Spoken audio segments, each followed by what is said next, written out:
바쁠수록 재충전을 위한 쉼은 꼭 필요합니다. 그래서 우리에겐 여름 휴가가 있죠. 누군가는 여행을 떠나고 도심을 벗어나 탁 트인 바다를 찾기도 하고요. 반대로 집이 제일이라는 사람들도 있죠. 여러분이 생각하는 최고의 휴가는 어떤 건가요? 오늘은 바쁜 일상에 잠시 쉼표가 되어줄 휴식 같은 명화들 만나보겠습니다. 날씨를 그리다 시작합니다.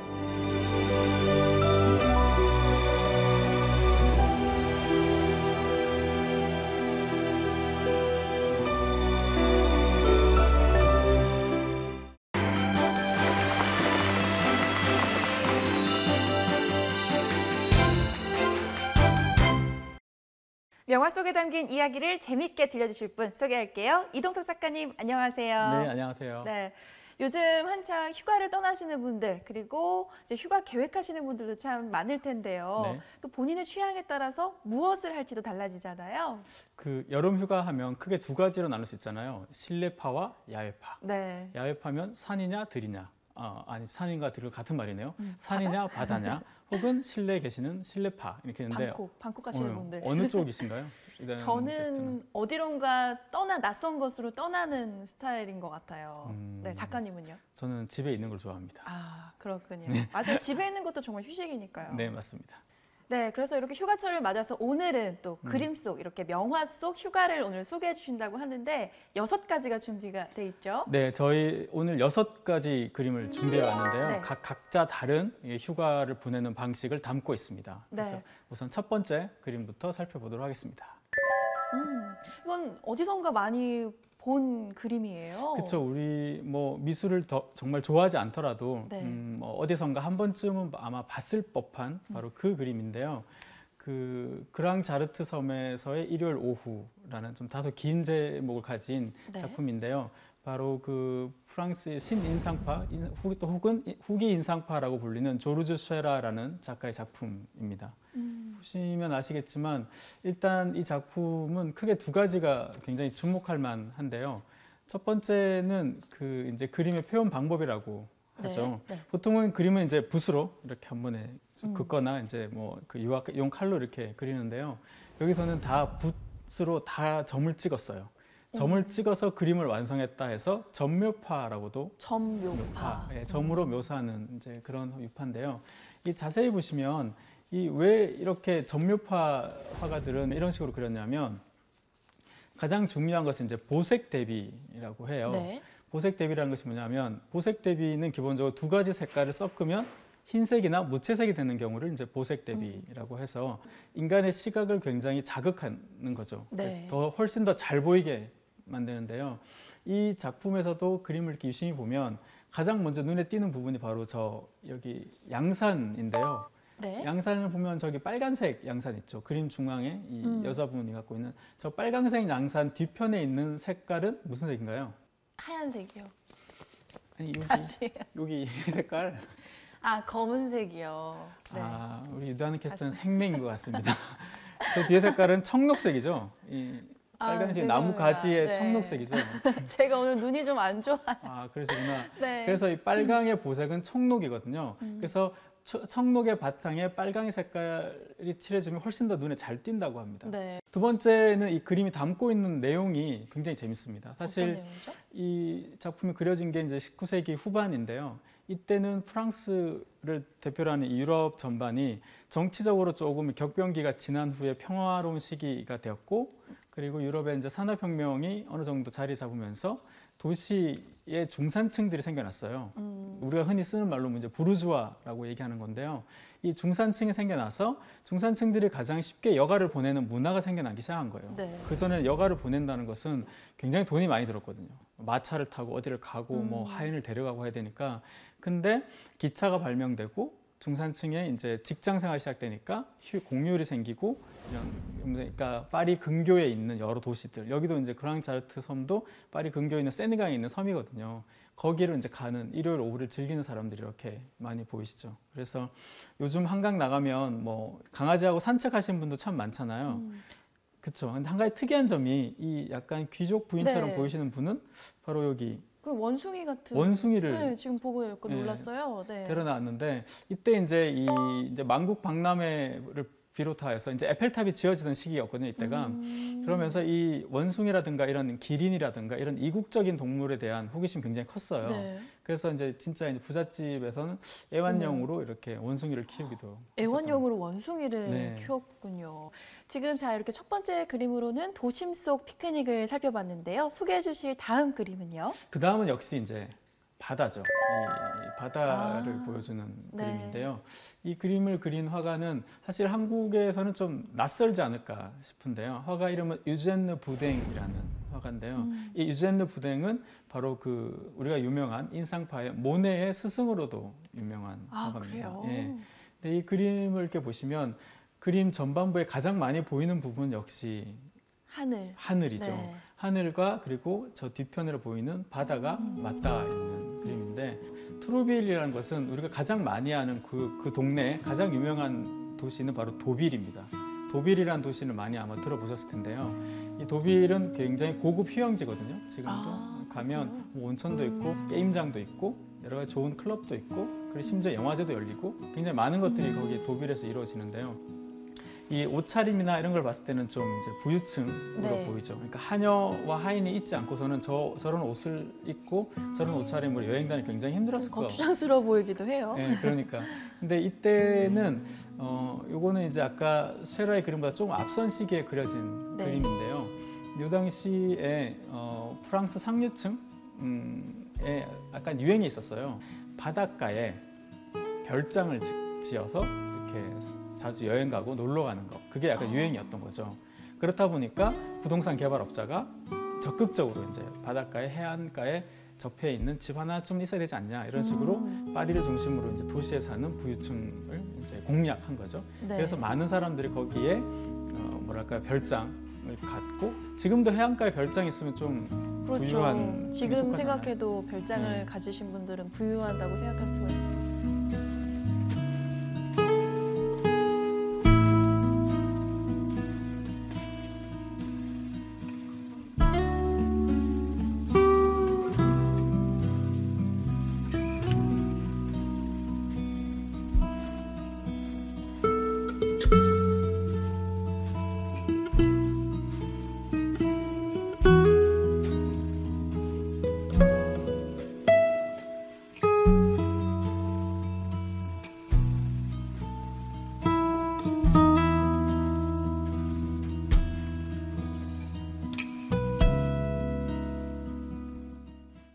자, 두 번째 그림은 이렇게 바다와 함께하는 해변의 모습으로 보여주셨는데, 자, 그 다음 그림은 또 어떤 건가요? 이제 약간 좀 정적이었다면 지금까지 좀 산책을 한다거나 이제 바다의 신선한 바람을 맞아서 한여름의 더위를 좀 잊는다거나 그런 그림이었으면 세 번째는 좀 더 남성적인 겁니다. 네, 바로 어떤 거죠?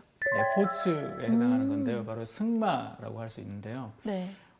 사실은 이 그림을 그린 사람은 바로 그 유명한 에드가 드가라는 화가입니다. 드가의 작품은 아마 그 발레리나 그림을 아마 가장 많이 기억하실 텐데요. 드가가 그렸던 이 승마 하는 장면은 승마는 지금도 그렇지만 굉장히 부유한 스포츠거든요. 네. 말 자체도 비싸고 여러 장비도 많이 필요한데 근데 이때 이제 19세기 말쯤 되었을 때 많은 사람들이 이 상류층의 레포츠였던 승마를 보다 대중적으로 이렇게 전환되었습니다. 많이 이렇게 전파가 된 거죠. 그래서 약간 그 돈 있는 시민층들도 이제 승마를 즐기기 시작한 거죠. 완전 부유층은 아니더라도 그 중간쯤에 있는 사람들도 이제 승마를 즐길 수 있게 되었고 드가의 재능 중에 하나는 생동감 있게 움직이는 물체들을 굉장히 잘 포착했어요.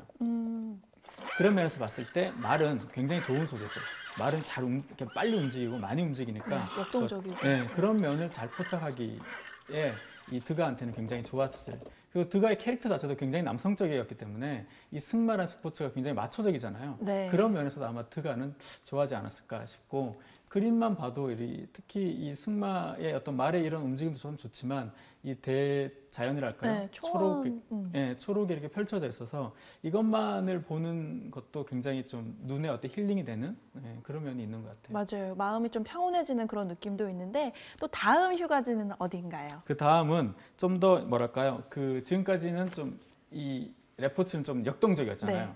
좀 더 다른 바로 정적인. 여기 뭔가 실내 같은 느낌이 드는데요. 네, 이게 그 유명한 폴 세잔의 이 카드 네. 놀이하는 사람이라는 작품입니다.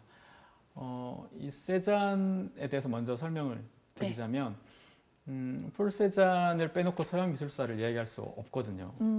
우리는 서양 미술사에서 가장 유명한 사람이 뭐 레오나르도 다빈치나 빈센트 반 고흐나 이런 사람들을 사실 기억하지만 공부를 해보면 서양 미술사의 가장 중요한 어떤 흐름을 바꾼 사람을 두세 꼽으라면 빠질 수 없는 사람이 바로 이 폴 세잔인데요. 왜냐하면 이전의 인상파들 아까 전에 보셨지만 네. 쉐라나 뭐 이런 사람들은 색깔이 참 중요해요. 이 캔버스에서 색이 곧 그 자연의 빛을 캔버스의 색으로 바꾸는 게 화가라는 직업인데요. 근데 세잔은 색보다 면을 중시했거든요. 여기 보면 색깔 자체보다 네. 어떤 여러 색을 통해서 면을 구성하거든요. 이렇게 면을 통해서 이건 좀 이제 좀 덜 그렇게 느껴지는데 전체의 그림을 보시면 사람 자체를 그렸다기보다 이 소재 자체, 카드놀이 하는 사람이라는 소재는 굉장히 많아요. 이전부터 뭐 중세나 바로크 시대부터 계속 있어 왔거든요. 근데 여기서 세잔이 집중한 것은 소재가 아닌 거예요. 스타일인데 빛을 그리는 게 아니라 빛의 움직임, 즉 면을 그린 거예요. 빛의 면. 이렇게 보면 면이 있죠. 네. 그래서 어쨌든 이제 그런 거고 그림이 담고 있는 내용은 그런 것 같아요. 이 여름 휴가라는 게 어딜 가고 뭘 해야 되는 것도 있지만 그냥 오랜 친구와 이렇게 두 명이 앉아서 소박한 카드놀이를 하고 와인을 마시고 이렇게 보내는 것도 실내에서 보내는 것도 좋은 피서법이 아닌가 싶습니다. 맞습니다. 이렇게 집 안에서 또 실내에서 방콕을 하면서 보내는 것도 참 의미 있고 편안한데 근데 또 단점이 좀 계속 있으면 심심하다는 점인데 그렇죠. 좀 실내에서 뭔가 하면서 재밌는 건 또 없을까요? 바로 이제 실내 이 가장 대표적인 게 이제 이런 와. 거죠. 이건 제임스 티소라는 화가의 작품 제목이 굉장히 재밌어요. 네. 쉿 이건데요. 네. 그 작품 제목이 굉장히 재치 넘치는데 이 티소의 그림을 보면 지금 그림 중앙에 위치한 분이 이제 바이올리니스트죠. 네. 근데 어떤 순간인가라고 작품 제목과 연상시켜 생각해 보면 연주를 시작하기 전인 것 같아요. 어수선한데요, 좀 보니까. 네, 좀 작품 만약 연주가 끝나면 박수를 치거나 그랬겠죠. 연주를 시작하기 전인데 그림의 오른쪽 편은 집중을 하고 있죠. 네. 이국적인 분들도 무슬림도 계시고 보고 있는데 그 유단 앵커 쪽에 있는 저 네. 여자 부채 핀 여자분은 관심도 등을 없어요. 돌리셨네요. 네, 아예 관심도 없고 네. 뒤에 이제 신사분하고 이제 주로 잡담을 하고 있어서 마치 저 연주자의 내면이 여러분 조용 하고 말하고 싶어하는 것을 제목으로 한 것처럼. 차마 말은 못하고. 네. 당시 유럽에는 이런 또 문화가 형성이 돼 있었나요? 궁금해지네요. 이 유럽의 19세기에는 이렇게 귀족 집에서는 사실은 살롱 문화가 굉장히 발전해 있었어요. 각자의 귀족들이 자기 응접실에 사람들을 초대해서 뭐 차를 대접하고 자기의 문화를 이렇게 선보이고 그리고 자기가 어떤 사람들과 이렇게 사교를 맺고 있는지를 보여주는 것이 굉장히 중요한 사회적 활동이자 어떤 유행이었어요. 그렇기 때문에 이 집의 주인도 오늘 아마 이 굉장히 유명한 네. 바이올리니스트를 초대해서 자기의 손님들을 쭉 이렇게 모아서 자기를 중심으로 이렇게 한번 살롱 문화를 선보이는 그런 게 아닌가 싶어요.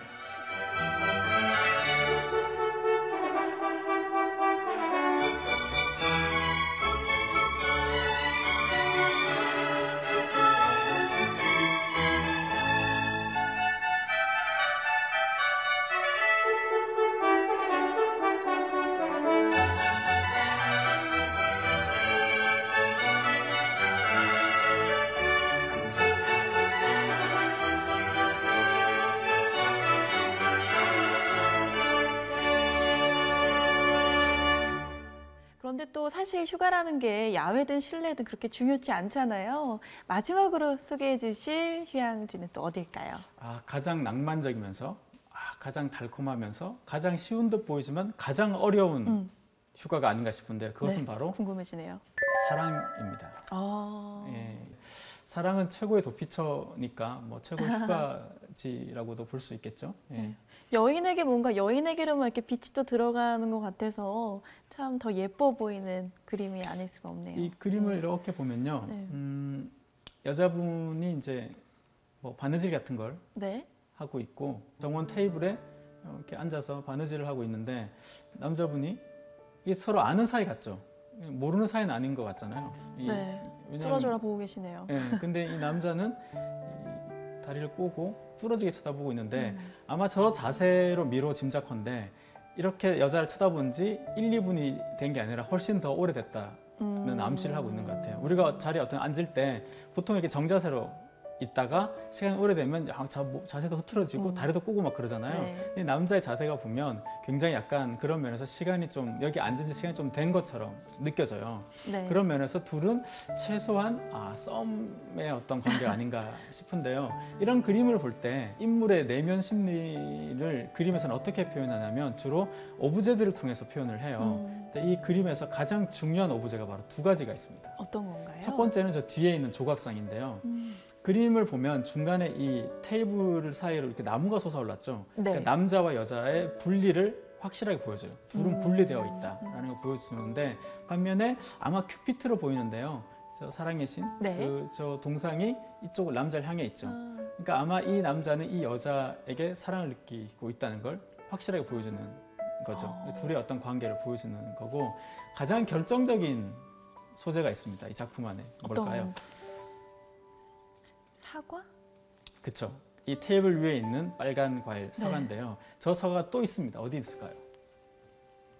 어디 있을까요? 지금 제 눈에는 안 보이는데 어디 있나요? 바로 이 남자 위에 보면 저 나무에 달려 있는 게 저 과일이죠. 잘 보시면 남자 쪽에 있는 저 사과를 남자가 따서 이 여자에게 줬을 수도 있죠. 내 마음을 준다라는 표현이 있죠. 내 심장을 준다 이런 표현처럼 그걸 따서 줬고 그 과일을 자기 품에 안고 만약 여기 있으면 확실하게 네. 사랑을 받은 거라고 우리가 알 수 있지만 아직까지는 그녀 쪽에 있죠. 자기가 받진 않았지만 그렇게 있는데 이들의 관계가 사랑이 이루어질 것이다라고 생각하는 근거는 뭐냐면 저는 그렇게 생각하는데 그 근거는 뭐냐면 이 여자 얼굴이 보면 약간 빨개요. 좀 이 쑥스러운 듯한. 쑥스러워서 네. 빨갈 수도 있지만 뭔가 이 과일과 꽃과 네. 이 얼굴에 빨간 것이라는 것은 이미 이 남자가 싫은 건 확실히 아니에요. 싫으면 이럴 리가 없거든요.